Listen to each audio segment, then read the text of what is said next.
Hola chicos! Today we're talking about the preterite versus the imperfect. Now this is one of the harder concepts in Spanish too, so please pay close attention. The preterite, we've already talked about how it describes a specific completed action in the past, right?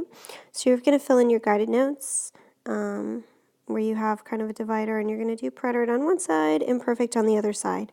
So action is completed or has a specific beginning or ending. Now, how can you tell if one of those things applies? A lot of times because your sentence will give a specific time frame, por 2 horas, or it might also say something like a las 5 de la tarde, right?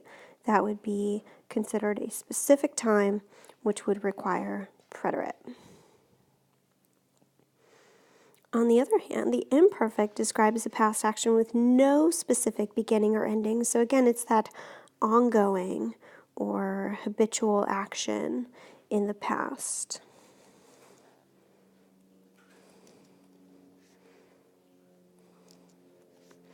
An example, las chicas siempre hablaban en inglés. And what do you think the key word in that sentence is that you should use the imperfect? It's siempre, right? They always spoke in English. So we can tell that that's something that they did ongoing over a period of time. Continue your notes. So when you have two overlapping events, and this is going to be a time when you use both preterite and imperfect, so you might have to write these examples over the line a little bit. When you have two overlapping events, the preterite is the interrupting action. So for example, I was reading imperfect cuando regresó mi papá, right? I was reading when my dad returned. First verb is in the imperfect, what I was doing over a period of time.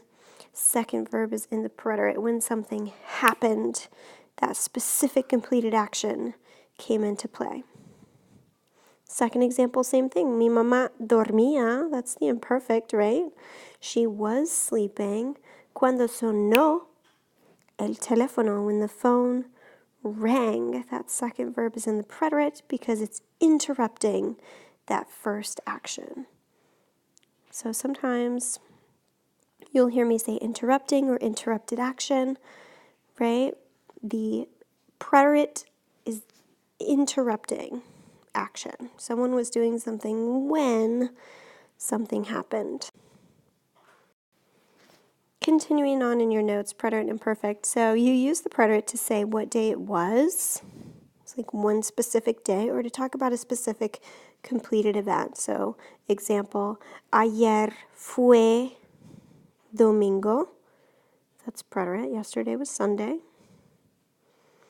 Hubo una tormenta. There was a storm. So this comes from the verb haber, which is where we get I in the present tense. So the preterite form of that would be hubo. You're going to use the imperfect to give background information.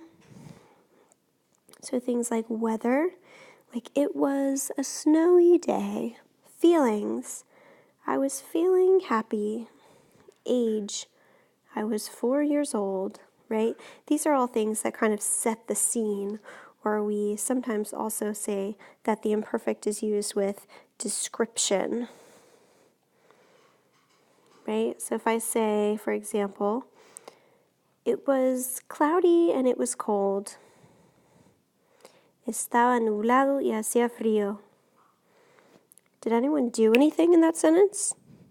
No, there was no specific completed action, right? We're just describing it was cloudy and it was cold. Okay, so the imperfect is used for that background info, setting the scene. A lot of times at the beginning of a story, you hear a lot more imperfect because it goes with the once upon a time, there was a princess who lived in a palace, etc. All right, so let's try some examples. Here's a quick summary again. Preterite is used for completed action, action at a specific time, or interrupting action. Something was happening when the preterite interrupted. The imperfect is used for an action in progress or ongoing action, for setting the scene or the description, stuff that we just talked about, like weather and time, and for the interrupted action, again, what someone was doing when the preterite interrupted. So let's try these examples. Ayer yo blank a un restaurante. Fui or iba. Yesterday I went to a restaurant. The correct answer would be fui in the preterite. The key word in the sentence to let you know that you're referring to a specific time is ayer, yesterday.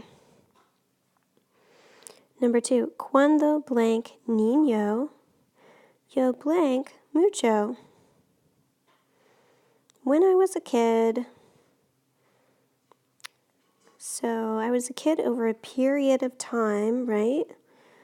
So the correct answer there would be era.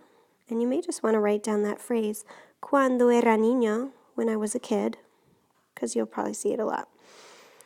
Yo, did I read just one time? Or did I read ongoing, repeatedly in the past?